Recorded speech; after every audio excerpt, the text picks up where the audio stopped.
लोकप्रिय हिंदी कहानियाँ देखने के लिए चैनल को सब्सक्राइब कर ले और बेल आइकन को भी दबा ले ताकि मैं जो भी कहानी बनाऊँ वो आसानी से आप तक पहुँच सके।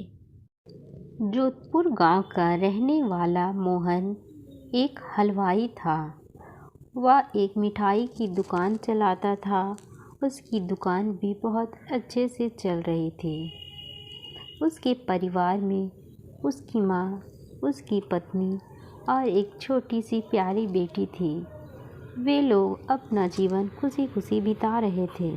मोहन की माँ भी अपनी बहू और पोती से बहुत खुश रहा करती थी। लेकिन एक दिन सब कुछ बर्बाद हो जाता है। मोहन की पत्नी बीमार पड़ जाती है और उसकी अचानक से मृत्यु हो जाती है। इस कारण से पूरा परिवार सदमे में आ जाता है, क्योंकि मोहन को एक छोटी बेटी थी जिसका ख्याल रखने के लिए एक माँ की ज़रूरत थी। इसलिए मोहन की माँ उसकी दूसरी शादी करवा देती है ताकि उस छोटी सी बच्ची को एक माँ का प्यार मिल सके। बेटा रिया, मैं तुम्हें एक बात अच्छे से समझा देना चाहती हूँ। हमने ये शादी बस एक मजबूरी में की है, क्योंकि हमारी बच्ची रीना अभी बहुत छोटी है और उसकी माँ का देहांत हो गया। मोहन कभी भी दूसरी शादी नहीं करना चाहता था, लेकिन मैंने रीना के लिए ही उसकी शादी करवाई है। तुम उसका अच्छे से ख्याल रखना। बाकी हमारे घर में किसी चीज़ की कमी नहीं है। माँ के इतना समझाने पर रीमा समझ जाती है, लेकिन फिर कुछ दिन बाद वो अपना रंग दिखाने लगती है। एक दिन माँ घर पर नहीं होती है, तभी रीना अपनी माँ को खोजते हुए वहाँ आती है। माँ, आप कहाँ हैं? माँ, मुझे बहुत भूख लगी है, कुछ खाने के लिए दे दो। मैं कब से आपको ढूंढ रही हूँ पूरे घर में, और आप यहाँ हैं? मैं कोई तुम्हारी नौकर नहीं हूँ।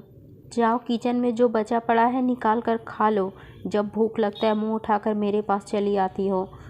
माँ को तो खा गई, अब मुझे भी चैन से जीने नहीं देगी। अब खड़ी खड़ी मेरा मुंह देखते रहोगी या जाओगी यहाँ से? मेरे सर में बहुत दर्द हो रहा है, मुझे परेशान मत करो। माँ, मुझे बहुत जोर से भूख लगी है, कुछ खाने के लिए दे दो। दादी भी घर पर नहीं है, फिर मैं खेलने चली जाऊंगी। एक बार कह दिया ना, समझ नहीं आता है क्या तुझे?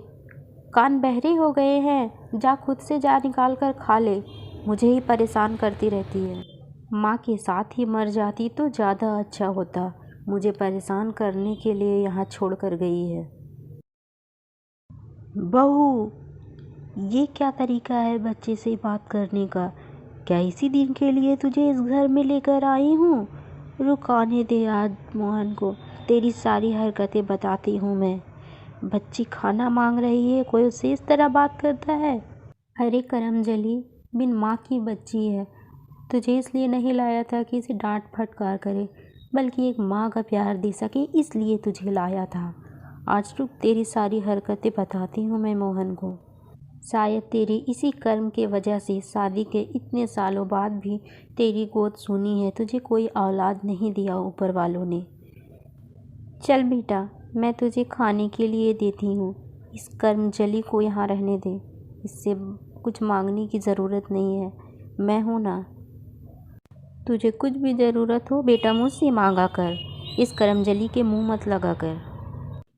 इसे अब इस घर में रहे हुए बहुत दिन हो गया है, अब इसे घर से निकालना ही होगा, तभी इसकी अकल ठिकाने आएगी। शाम होते ही मोहन भी घर पर चला आता है, तभी उसकी माँ उसे सारी बातें बताती है। माँ की बातों को सुनकर मोहन को रिया पर बहुत गुस्सा आता है कि वो इतनी छोटी सी बच्ची के साथ ऐसा सलूक करती है। मोहन रीमा को रूम में लेकर चला जाता है। ये मैं क्या सुन रहा हूँ रीमा? क्या मैंने इसी दिन के लिए तुमसे शादी की थी? रीना कितनी छोटी बच्ची है, अपने माँ के बिना वो कैसे रहती है? मैंने सोचा तुम उसे एक माँ का प्यार देगी, लेकिन तुम तो उसके साथ सौतेला व्यवहार करने लगी। क्या तुम्हें उस पे जरा भी दया नहीं आती? मैंने अगर तुमसे शादी की तो सिर्फ माँ के कहने पर, ताकि रीना को एक माँ का प्यार मिल सके, नहीं तो मैं कभी शादी नहीं करता। अगर तुम रीना को एक माँ का प्यार नहीं दे सकती हो तो तुम्हारे इस घर में रहना बेकार है। तुम इस घर से चली जाओ, मैं तुम्हारी शक्ल भी नहीं देखना चाहता हूँ।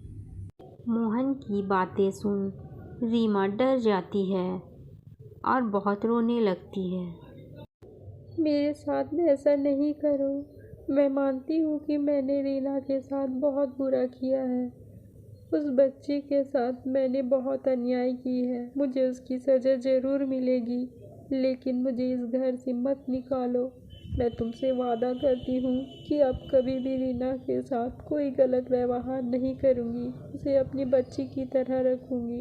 मैं तुमसे वादा करती हूँ, मेरा यकीन करो। मुझे एक मौका दे दो, मैं अपनी गलती सुधार लूँगी और ज़िंदगी में कभी भी तुम्हें कोई शिकायत का मौका नहीं दूँगी।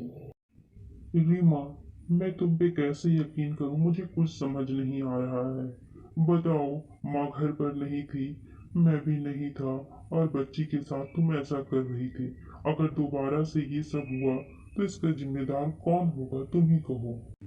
चलो फिर भी मैं तुम पे एक बार यकीन कर लेता हूँ, लेकिन इस बार मुझे कभी तुम शिकायत का मौका मत देना, नहीं तो मैं तुम पर कोई रहम नहीं करूँगा। मैं बता देता हूँ तुम्हें। अब रीमा को भी अपनी गलती का एहसास हो जाता है। अगले ही दिन से रीना को बहुत प्यार करने लगती है।